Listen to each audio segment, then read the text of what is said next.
Hey guys, welcome back to my channel.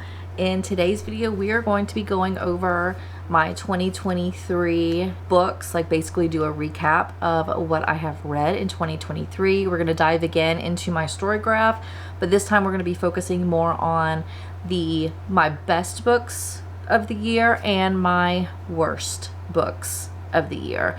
So we are going to be looking at what I rated the highest and the lowest, and kind of give my kind of thoughts on all of them. I did end up reading 109 books in 2024, so I don't really want to do a recap of all of them because I honestly could not tell you what some of the books are about, or at least what the characters' names are. I usually can remember like the plot, but I sometimes I don't remember the specifics. So instead of going through all 109 books, we're just gonna be focusing on my top rated and my lowest rated. So if you would be interested to see what books that I ended up reading in 2023 and the best and the worst of all of those reads, then go ahead and keep watching. So we are going to be doing yet another picture-in-picture, and hopefully we can make this work. All right, so we are going to pull up my 2023 reading stats, and we are going to scroll all the way down to the very bottom, and that is where we have all of these star rankings, and that's what we're going to focus this video on today. So we have the top 3 tiers right here, which is 12 that are 5-star, 14 that are 4.75 star, 18 that are 4.5, and then the bottom 3 tiers, you have 1 that is 2 stars, 1 that is 2.5, and 7 that are 3 stars. So I think we're going to start with the top rated and then move our way to the bottom rated. There were 12 5-star books that I read in 2023, and we're going to click on them so we can see all of the books that come out to that 12. So the first book that shows up as a 5-star is Queen of Shadows. This is book 4 of the Throne of Glass. Throne of Glass overall is a 5-star series. In my opinion, it is very good. There were a couple of the books within that series that I thought were better than the rest.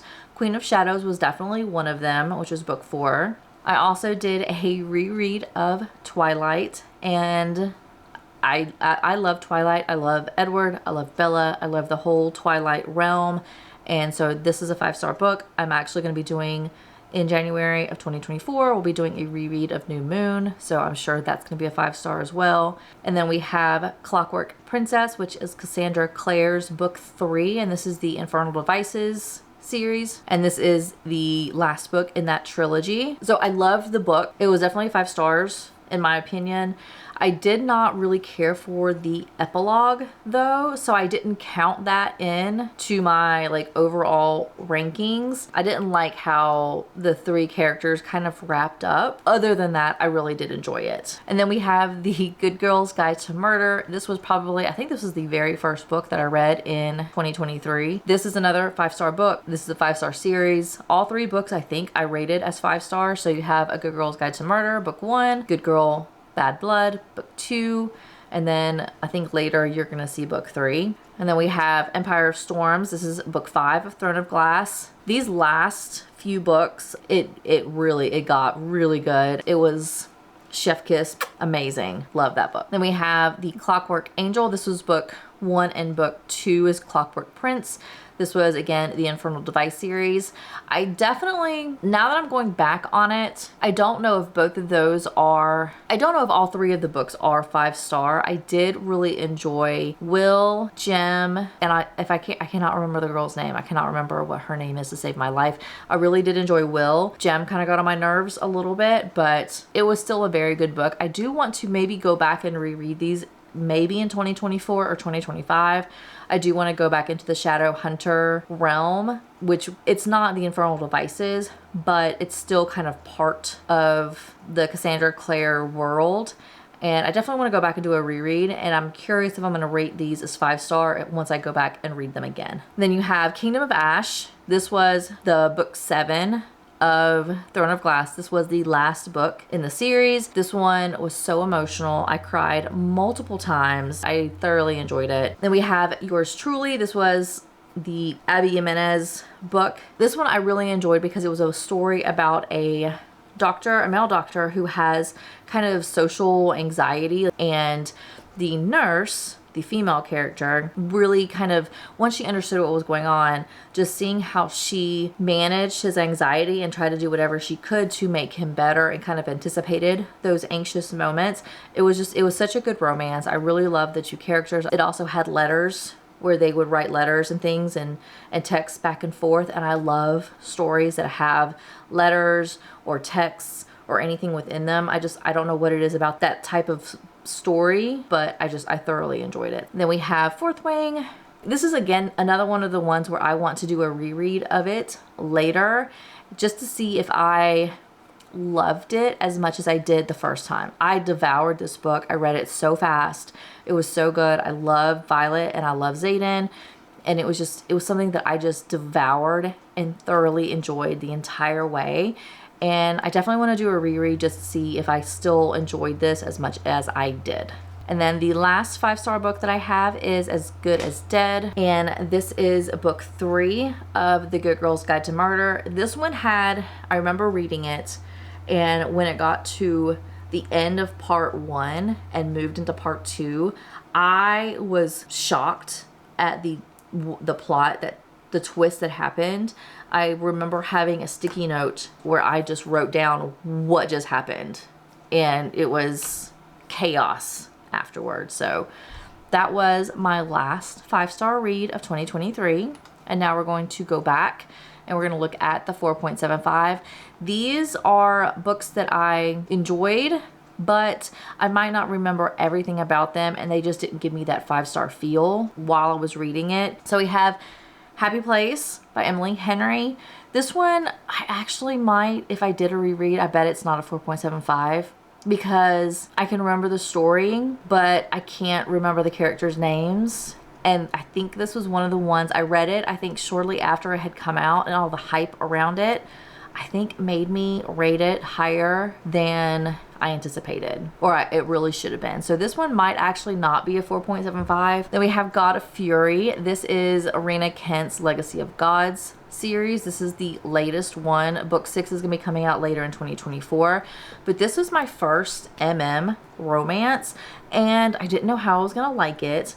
But I really did enjoy it. I really loved Nico. I loved his inner monologue because in the rest of the books, he's very violent and just will explode and want to go and attack. And like, he was always a character that I loved to read about, but I didn't know how his book was going to be. And it was so good. He was such a like sweetheart in that book. And it was so good. It does have some topics that you might need to read the trigger warnings on, but it was so good if you can get over the trigger warnings. Then we have Reckless. This is overall, the Chestnut Spring series is another like 4.75 or 5-star series for me.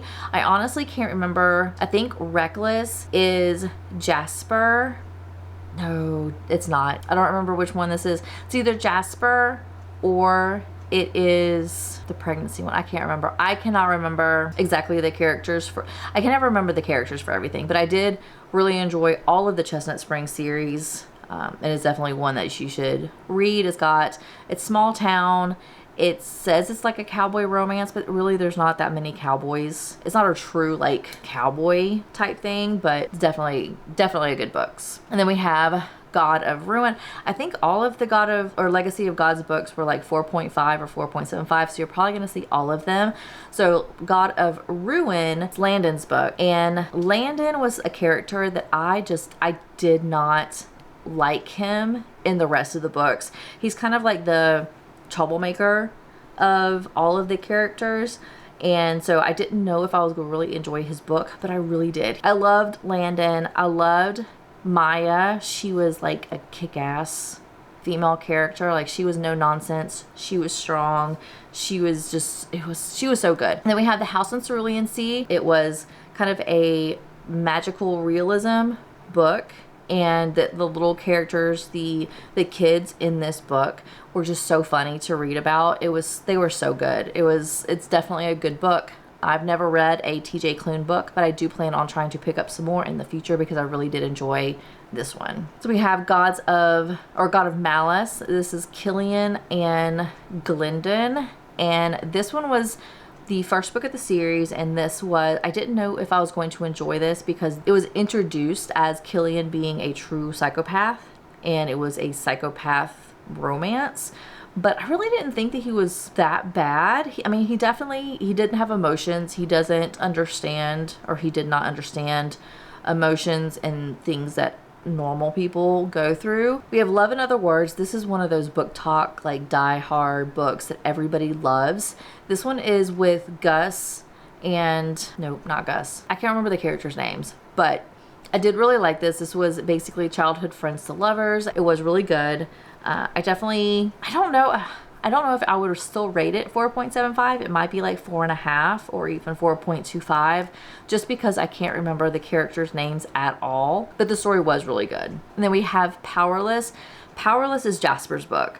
So this is Jasper and the ballerina. So you have the hockey player and the ballerina. And I really loved Jasper in the previous Chestnut Springs books because he was just the quiet character. He had some like witty, sarcastic things that would come up when like all of the boys were together, but he was for the most part really quiet, and you really didn't know what was going on like behind the scenes and into his life.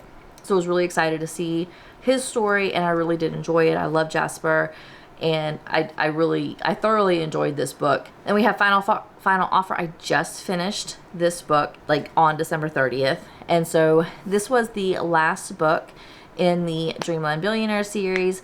This is the one that I think I definitely liked the most. This is Cal, and I knew I was going to like him the most just because I really did enjoy him in the other Dreamland Billionaire books.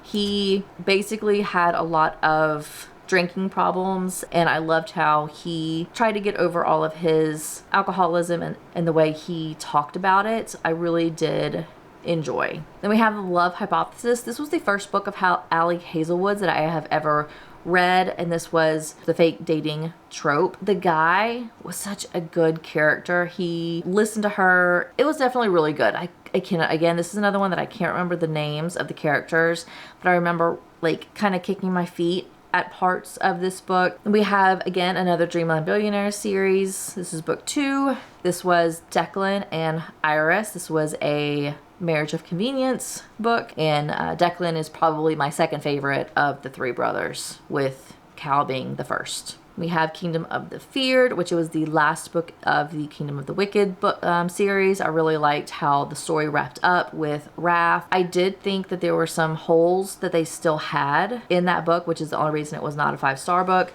They introduced, or there was different storylines or different things that happened within the very ending of the book that I thought were kind of pointless because they didn't explain what happened after that event that kind of took place. So I felt like there was a few holes that they were missing, but it was still really good. I really did enjoy it. We have Powerless. This was book 1 of the Powerless series. Book 2, which I think is Reckless, is coming out in December or sometime in 2024, which I'm excited to read about. This is with Kai, and this was a he falls first type thing. It had a lot of Hunger Games type-esque situations where basically there were trials that Kai and Peyton had to join. I did enjoy it. It had a twist at the end. Not really a twist, but it ended abruptly. And I did read at the end of the book, it had the first chapter of the next book, and I'm very excited to see what happens between Kai and Peyton and everything else in that world. And then we have Heir of Fire. So this was book 3 of the Throne of Glass series, and this is really where things start taking a turn, and it starts moving out of the young adult realm, which is kind of where books 1 and 2 were, and into more of the adult fantasy. And I really did enjoy it. This is where Selena kind of starts evolving more in her character. Thoroughly enjoyed it. This is the book that started introducing new characters, and they were characters that I absolutely loved throughout the rest of the series, and it was such a good book.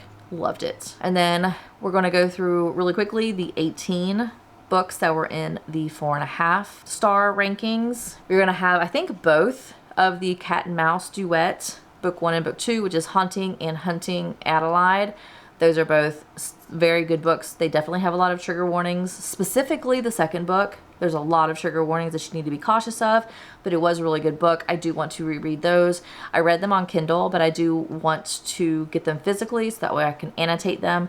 It was very good. And then I think in the 4.5 star is basically going to be all of the Inheritance games. We have the Final Gambit, which was the culmination of everything that happened in the Inheritance series. There is Heartless, again, another Chestnut Spring series. I do not remember. This one was, I believe, Cade, which was he was a single dad trope, so it was really good. Kingdom of the Curse, which was book 2.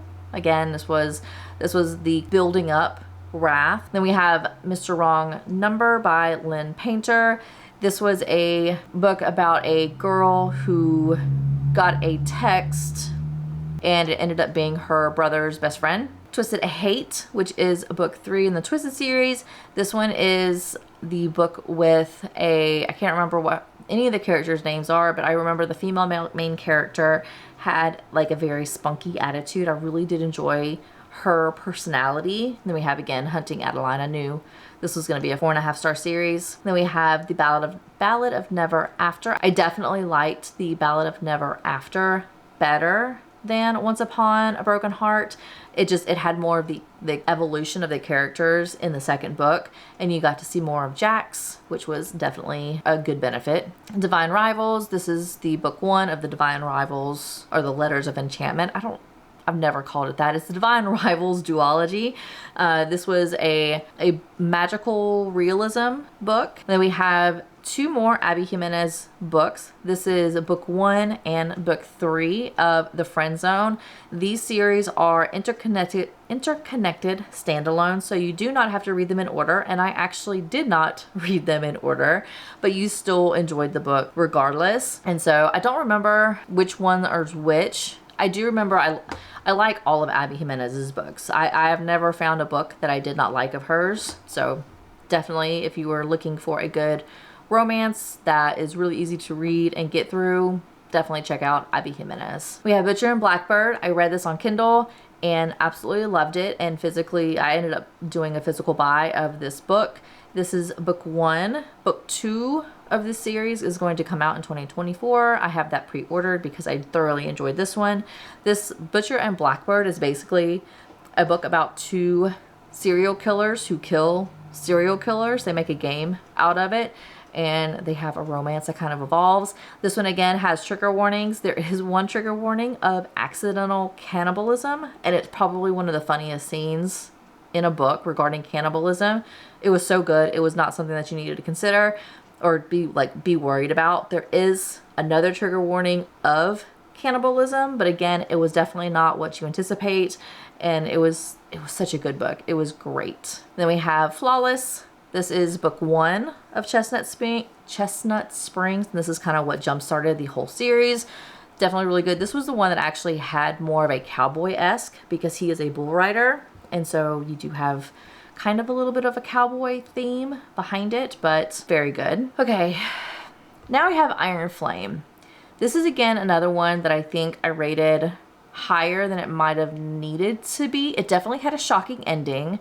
I have a video on me reading Iron Flame, and you get to see my reaction at the end of that book. But Violet kind of infuriated me in this book, specifically the first half of the book. It got very annoying reading it, and so I think upon a reread, it's probably not a 4.5. It might be a 4-star book, but I definitely don't think it's a 4.5. Now that I'm thinking about it, I don't think this should have been a 4.5 star book. The Beach Read, this is a book about 2 book writers who kind of meet again. They met in college, but they meet at like a beach house, and it's January is the female and then Gus is the male, and they are both kind of at the beach house, their individual beach houses, writing books, and it's their kind of relationship and their friendship that evolves throughout the summer while they're reading or they're writing their books.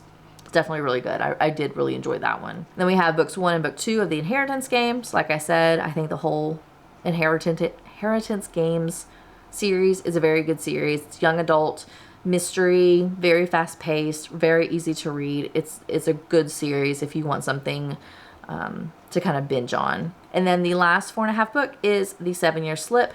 This was a very good book. This was a book about a character who moves into her grandmother's like house or apartment, condo, whatever you want to call it.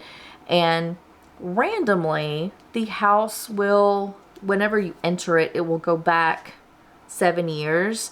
And she, at one point, goes back 7 years and she's unaware of what's happening, and she meets the male main character, and it's kind of her relationship with him, but then it's that she keeps going back to her current timeline, and so she leaves off, and then she goes back surprisingly to 7 years a month later, and it's just the back and forth, and it's how she's handling her going back and seeing him 7 years prior, and then she's learning things about her grandmother and all of that kind of stuff. It was a very good book. It was definitely something that I enjoyed reading.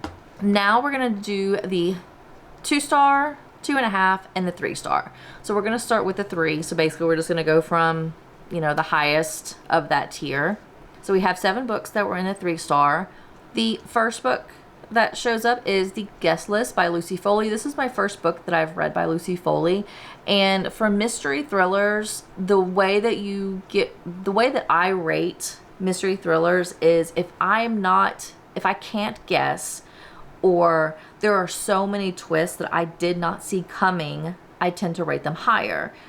This book, I kind of anticipated what was going to happen. There were some things that I did not guess, but as it kind of went forward, I kind of thought I knew what was going to happen, and so I wasn't as plot twisty as I anticipated. So it was kind of like the middle, just an average book for me. Nothing shocking, but it wasn't completely dull. It was just right there in the middle of the road as mystery thrillers go. So I didn't feel strongly one way or the other on this book, and so I ended up ranking it 3 stars. I do know a lot of the rest of the books that are going to be 3 stars and below, a lot of them are going to be classics.